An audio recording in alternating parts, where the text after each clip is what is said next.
किशोरी लाल जी के बेटे राघव की शादी की बात जगह जगह चल रही थी, लेकिन किशोरी लाल जी को कोई लड़की पसंद ही नहीं आती थी। और उसकी एक ही वजह थी, किशोरी लाल जी का लालची होना। उनको लड़की वालों से मोटा दहेज चाहिए था और इसी चक्कर में एक दिन वो एक बहुत पैसे वाले के घर अपने बेटे का रिश्ता लेकर पहुंचे। उस आदमी का नाम था ओम प्रकाश। देखिए किशोरी लाल जी, मेरी एक ही बेटी है और मेरी सारी संपत्ति जायदाद सब कुछ मेरी बेटी नैना का ही है। पापा, नाम से लगता है बहुत खूबसूरत होगी। कितना अच्छा नाम है ना, नैना। ओ, वैसे बात तो सही है आपकी। अब इतना पैसा है, जमीन जायदाद है, इकलौती बेटी, आप भी क्या करेंगे? सब कुछ उसे ही देंगे ना। बिल्कुल ठीक पहचाना आपने। बस बेटी की शादी और सारी जायदाद उसके नाम। पापा, बिना देखे हाँ कर दीजिए ना। इतना अच्छा रिश्ता फिर कहाँ मिलेगा? माला माल हो जाएंगे हम। मैं अपनी बेटी को बुलाता हूँ। अरे नहीं नहीं नहीं नहीं, आपकी बेटी का नाम नैना है, सुनकर ही लगता है बहुत सुंदर होगी। रहने दीजिए अंकल, मैं तो आपकी बेटी के नाम से ही इतना खुश हो गया हूँ कि उसे बिना देखे शादी करने को तैयार हूँ। अब तो मैं उसका चेहरा सीधे शादी के बाद ही देखूंगा। और इस तरह राघव नैना का चेहरा नहीं देखता और उससे शादी कर लेता है। शादी के बाद अपनी सुहाग रात पर जब राघव नैना का घूंघट उठाकर देखता है तो नैना की आंखें बंद थी। कितने खूबसूरत हो तुम नैना, जरा अपनी आंखें खोलकर मेरी तरफ देखो तो सही। नहीं, मुझे शर्म आती है। अरे, मैंने तुम्हें शादी से पहले भी नहीं देखा और अब अगर तुम आंखें खोलकर मुझे देखोगी भी नहीं तो मुझे अच्छा कैसे लगेगा? इससे पहले कि नैना अपनी आंखें खोलकर राघव की तरफ देखती, अचानक से लाइट चली गई और राघव नैना को पूरी तरह से देख भी नहीं पाया। अगली सुबह नैना राघव के लिए नाश्ता बनाकर लेकर आई। अरे ये क्या, आधा पराठा सेका हुआ है और आधा बिल्कुल कच्चा। ये तुमने क्या किया नैना? बहू, तुमने क्या आधा पराठा तवे से नीचे लटका कर रखा था जो आधा सेका है और आधा कच्चा? मुझे जितना दिखेगा उतना ही तो सीखूंगी ना पापा जी।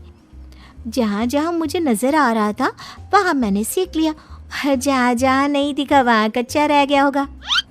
इसका क्या मतलब है? ये कैसा मजाक कर रही है तुम? अरे बहू, तुमने इतना लंबा घूंघट क्यों लगाया हुआ है? देखो, हमारे घर में बहुओं को बेटी की तरह रखा जाता है और फिर तुम तो इतना सारा माल लेकर आई हो। देखो, ये घूंघट डालकर रखने की कोई ज़रूरत नहीं है। हाँ नैना, पापा जी ठीक कह रहे हैं, तुम तो आराम से रहो, अपना ही घर समझो। नैना अचानक से अपना घूंघट उठा लेती है। अरे ये क्या पापा, नैना की तो एक आंख फूटी हुई है। नाम से नैना, लेकिन ये तो कानी बहू निकली। मेरे साथ धोखा हुआ है, धोखा। बिना दिखाए अपनी कानी लड़की मेरे संग ब्याह दी। मुझे कानी बीवी नहीं चाहिए। मुझे अभी ओम प्रकाश जी से बात करनी पड़ेगी। आखिर उन्होंने मेरे साथ ऐसा किया क्यों? अरे, आप लोगों ने ही तो पापा से कहा था कि आप लोग शादी से पहले मुझे देखना नहीं चाहते। अब मेरे पापा पर क्यों इल्जाम लगा रहे हैं? अरे लेकिन उन्हें बताना तो चाहिए था ना कि तुम कानी हो, एक आंख से तुम्हें दिखाई नहीं देता। किशोरी लाल और राघव नाराज होकर ओम प्रकाश को अपने घर बुलाते हैं। पापा जी, ये आपने क्या किया? शादी से पहले बताया क्यों नहीं कि नैना की आंखों में परेशानी है? अरे, आप ही ने तो लड़की देखने से मना कर दिया था। अरे लेकिन आप बता तो सकते थे। आपको तो हमारी बेटी की प्रॉपर्टी चाहिए थी, वो भी पूरी की पूरी। अब क्या हुआ अगर उसे आधा दिखाई देता है? प्रॉपर्टी तो आपको पूरी मिल गई ना। अरे ये क्या बात हुई? मेरी शादी प्रॉपर्टी से नहीं, आपकी बेटी से हुई है। अब ये तो पहले सोचना चाहिए था। तब तो मेरी प्रॉपर्टी देखकर तुम्हारी जुबान लप-लपा रही थी। लेकिन मैं कानी लड़की को अपनी बीवी बनाकर नहीं रख सकता। पापा, कुछ करिए ना आप। हाँ, करता हूँ। देखिए ओम प्रकाश जी, आप हमारे साथ ऐसा नहीं कर सकते। और तुम देखो, अगर तुमने मेरी बेटी से शादी तोड़ी ना तो जो भी प्रॉपर्टी मैंने तुम्हें दी है वो तो पूरी की पूरी वापस ले ही लूँगा और आधी प्रॉपर्टी तुम्हारी भी लूँगा। अरे मेरी आधी प्रॉपर्टी भला क्यों लेंगे आप? इसलिए क्योंकि मेरी बेटी को आधा नज़र आता है और उसकी नज़र अभी तक तुम्हारी आधी जायदाद पर ही पड़ी है। अब तुम उसे घर से निकालोगे तो कुछ तो लेकर जाएगी ना। और अगर हम आपकी बेटी को अपने घर की बहू बना कर रखे तो? तो तुम्हारी पूरी प्रॉपर्टी तुम्हारी ही रहेगी और जो मैंने तुम्हें दिया है ना उसमें से बस मैं आधा लेकर जाऊंगा। अरे लेकिन अब आप अपनी दी हुई प्रॉपर्टी में से आधी वापस क्यों लेकर जाएंगे? अगर मैं आपकी बेटी को अपनी पत्नी बनाकर रखने को तैयार हूं तो? इसलिए ताकि भविष्य में अगर तुम मेरी बेटी को धोखा दो तो उसके पास कुछ तो रहे जो पति का हो। वैसे मेरे पास तो बहुत कुछ है लेकिन अपने पति की कोई निशानी तो उसके पास होनी चाहिए ना। अब अगर तुमने मेरी बेटी को कहानी कहा तो तुम्हें प्रॉपर्टी भी कहानी ही मिलेगी, पूरी नहीं। जमाए राजा। किशोरी लाल और राघव समझ चुके थे कि वो बुरी तरह फंस चुके हैं और अब उनके पास वहां से निकलने का कोई चारा नहीं है।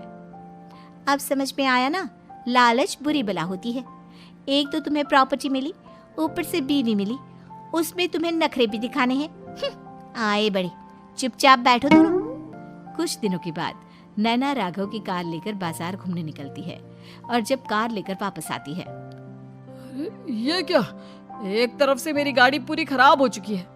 लगता है तुमने मेरी गाड़ी को किसी दूसरी गाड़ी के साथ एक्सीडेंट किया है। अरे अरे कितना बड़ा नुकसान कर दिया तुमने बहू। वो क्या है ना पापा जी, मुझे एक आंख से दिखाई नहीं दे रहा था, सामने से गाड़ी आ रही थी। मुझे तो सिर्फ आधा ही दिखाई दिया और वो गाड़ी मेरी कार से रगड़ते हुए निकल गई।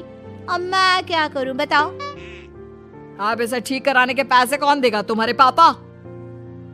तुमने मुझसे इस तरह से बात की? अभी रुको। नैना राघव की शिकायत ओम प्रकाश को कर देती है। देखो राघव, अब जो मेरी आधी प्रॉपर्टी तुम्हारे पास थी ना उसमें से आधी और मैं लेकर जाऊंगा क्योंकि तुमने मेरी बेटी को डांटा। अरे नहीं पापा जी, गलती हो गई, माफ कर दो। गलती की तो कोई गुंजाइश ही नहीं। अगली बार मेरी बेटी को डांटा तो बची हुई आधी में से आधी और ले जाऊंगा। लालच के चक्कर में हम दोनों ने बहुत बड़ी गलती कर दी बेटा।